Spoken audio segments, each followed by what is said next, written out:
He thought she was just kindness in a world that never slowed down, until he realized she was the one thing his heart had been quietly waiting for.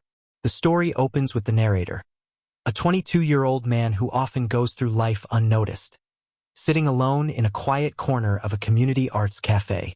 He's used to the world rushing past him, people ordering coffee without eye contact, conversations buzzing around him but never including him. He describes himself not as invisible, but as someone others rarely look at long enough to truly see. That's why the first moment shakes him. A 40-year-old woman enters, confident, warm, and carrying the kind of presence that softens a room instead of demanding it. Long black hair, gentle laugh lines, dark eyes that seem to carry stories. She's dressed simply. Soft cream sweater, dark jeans, hair loosely tucked behind one ear. There's a quiet grace in how she moves, not trying to impress anyone, just existing comfortably in her own skin. He doesn't expect her to notice him, but she does. She pauses at his table when she sees him struggling with a torn sketchbook page. "You okay?" she asks, genuine, not polite. Her tone lands softly, like she's checking on a friend instead of a stranger. His breath catches. No one speaks to him like that. She kneels beside his chair, not caring about the curious looks from others. Her hand brushes his wrist lightly as she helps smooth the wrinkled page. The touch is warm, grounding. A simple human gesture, yet it hits him with unexpected force. He's not used to being helped. He's definitely not used to being cared for. He watches her face up close. The softness in her smile, the warmth in her eyes, the way she focuses fully on him rather than the room around them. She smells faintly of vanilla lotion and fresh air. He tries to speak, but the words stumble. She notices and smiles more softly. "Take a breath. I'm not rushing you." He feels something unfamiliar ease. The world around them slows, like they've stepped out of the noise and into a pocket of quiet. She calls him kiddo at first, not belittling, just affectionate in a gentle big sister way. But even that single word makes his chest tighten. It's been so long since someone offered him warmth without expecting anything in return. When she finally stands, she rests her hand briefly on his shoulder. A small gesture, but it feels like a lighthouse touching a ship lost in fog.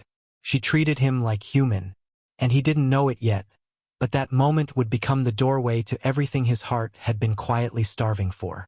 He watches her walk away to her table, and he realizes he doesn't want the moment to end.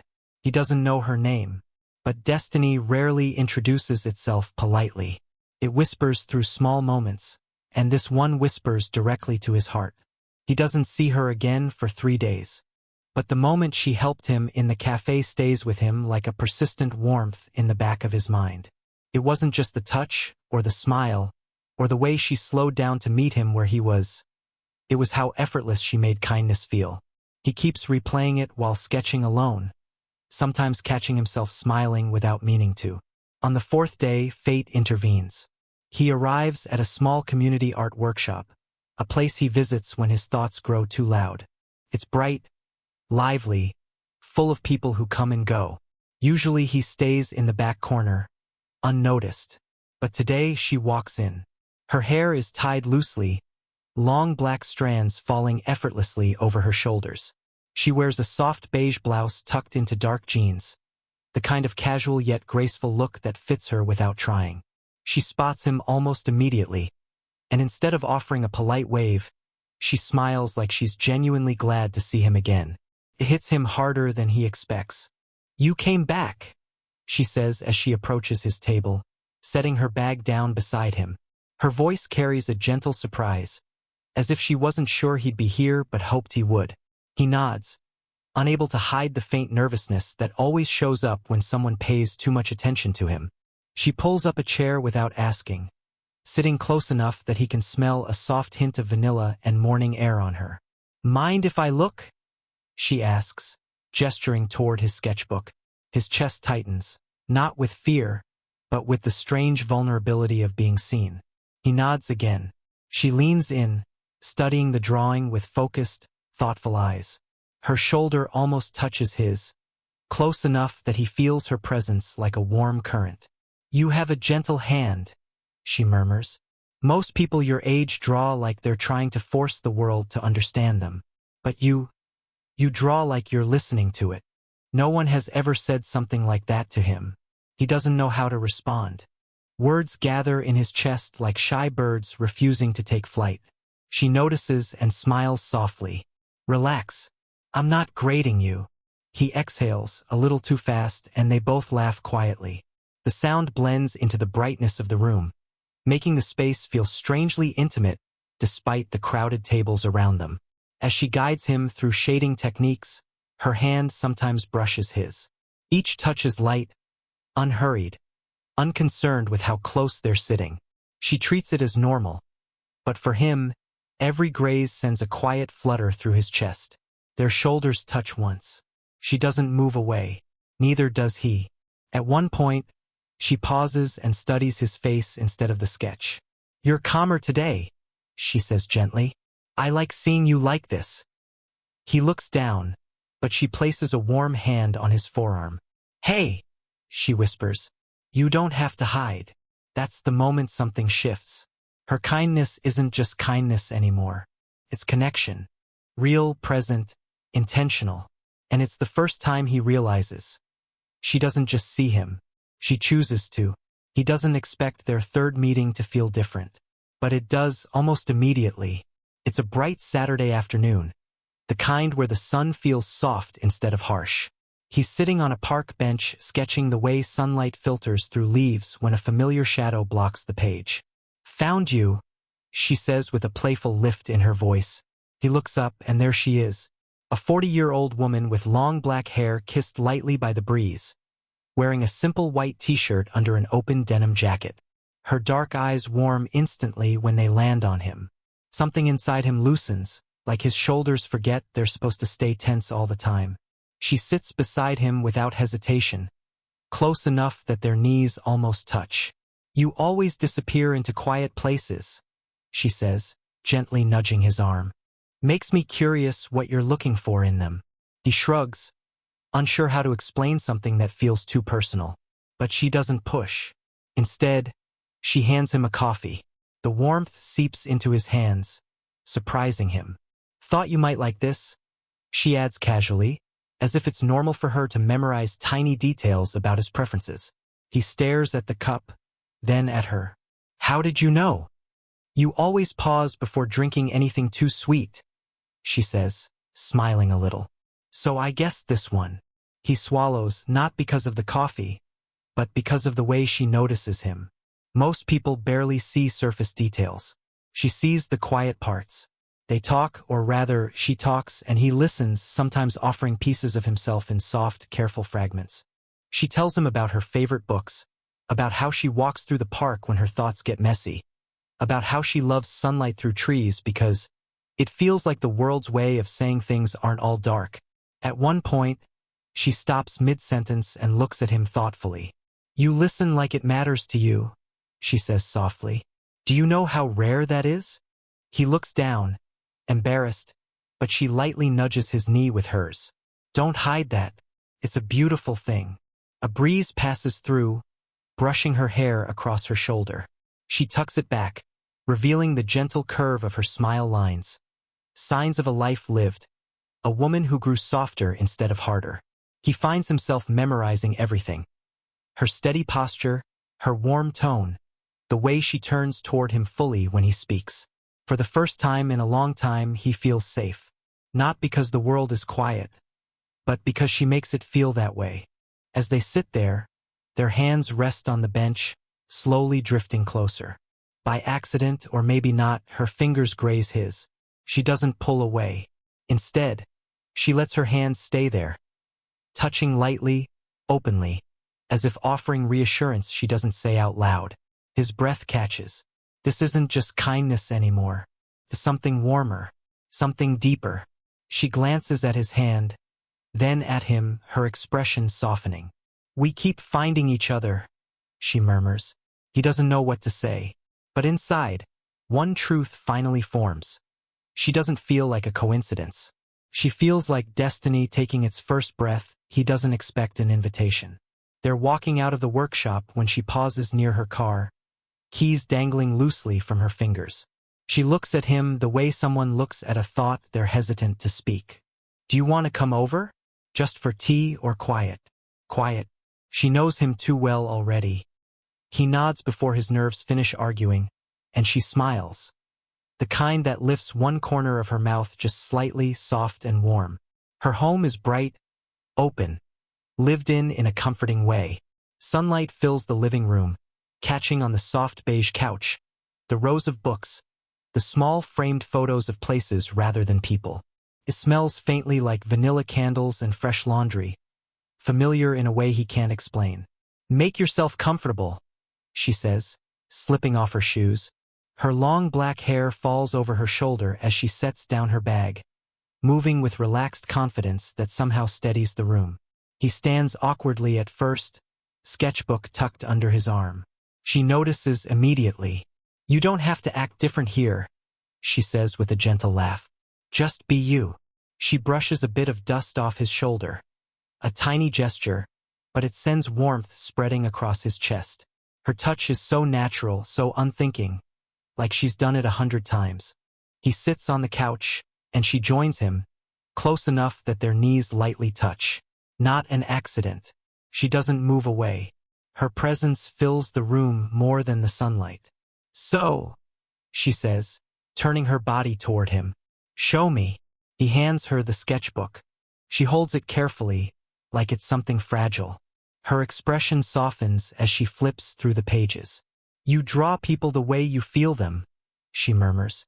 "Not how they look. That takes empathy." No one has ever said something so precise or so true about him.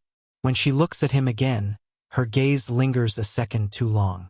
There's something unspoken there, something quietly blooming. She tucks her long black hair behind her ear. "I like having you here," she says in a low, honest tone. "It feels good." He swallows hard, his pulse quickening. She reaches out, brushing her fingers lightly down his arm, slow, deliberate, as if memorizing the shape of his presence. "Are you nervous?" she asks softly. He nods. She smiles. "Good. That means you care." They sit in the kind of silence that isn't empty. It's full of awareness, of the closeness between them, of the realization that this is no longer coincidence or kindness. Her knee rests against his. Her fingers remain on his arm. Her living room becomes a place where something begins. Not loudly, not dramatically, but with quiet sincerity. He came over for tea. But what she offered without saying a word was something much deeper. A place in her world. A seat in her warmth. A door into her heart she didn't mean to open, but didn't close either. Their closeness builds like rising warmth, natural, unforced. But the first crack appears quietly. It happens in her kitchen. The sun slants through the window, lighting the counter as she prepares tea.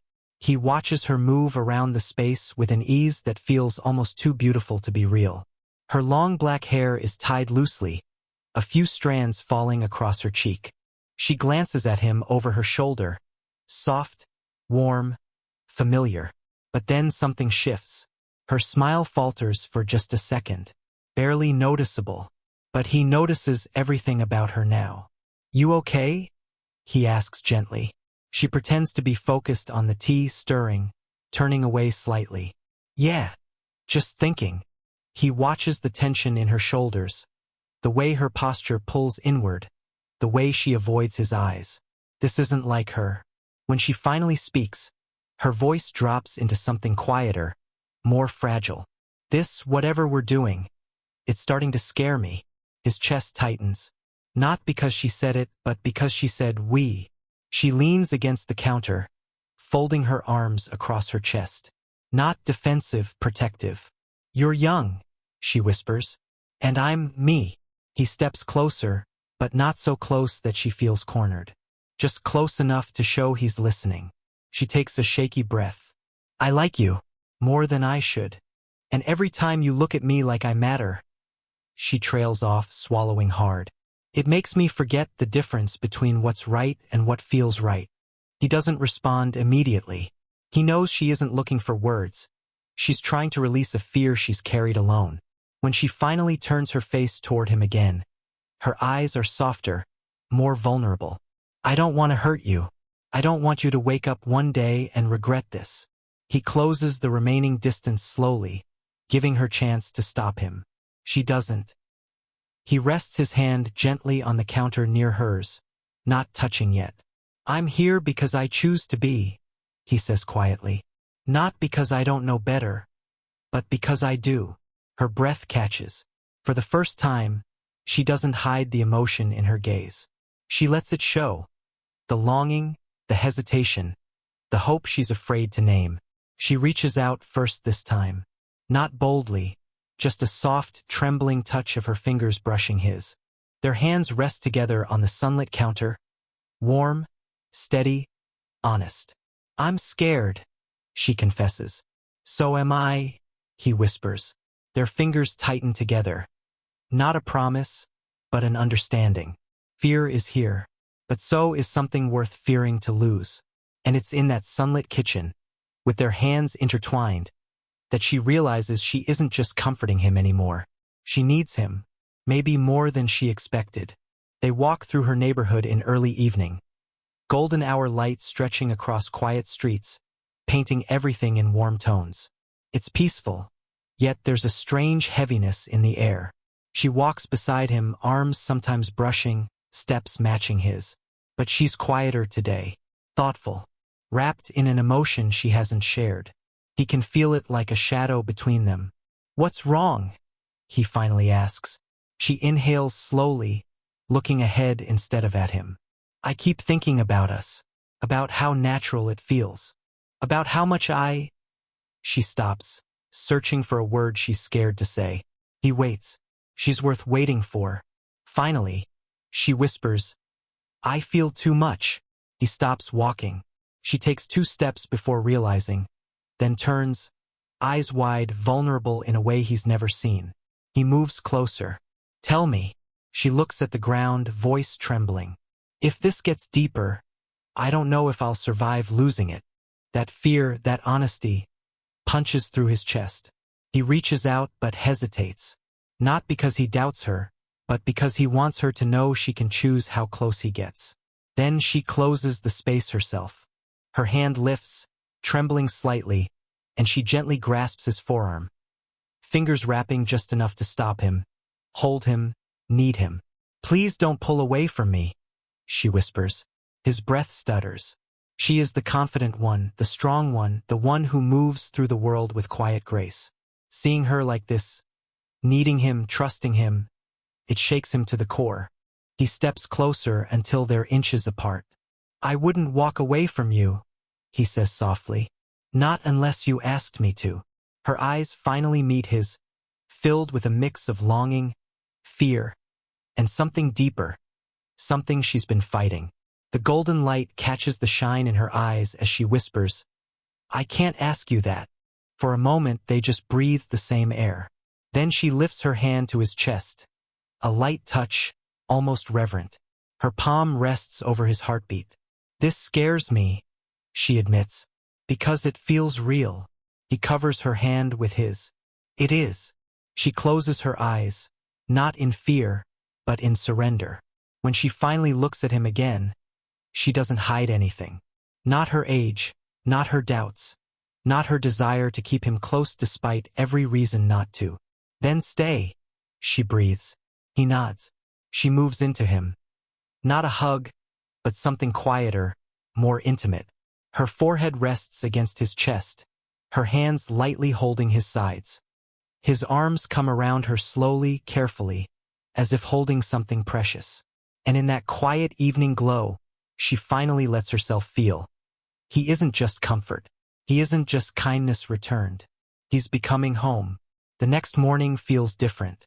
Not heavy, not confusing, just clear. They meet at the lakeside park, a place she says helps her hear her own heart better. She arrives wearing a soft olive green dress that brushes her knees, her long black hair flowing freely in the gentle breeze. When she sees him waiting, her smile warms instantly, reaching her dark eyes. Hi, she says softly. That single word feels like an entire embrace.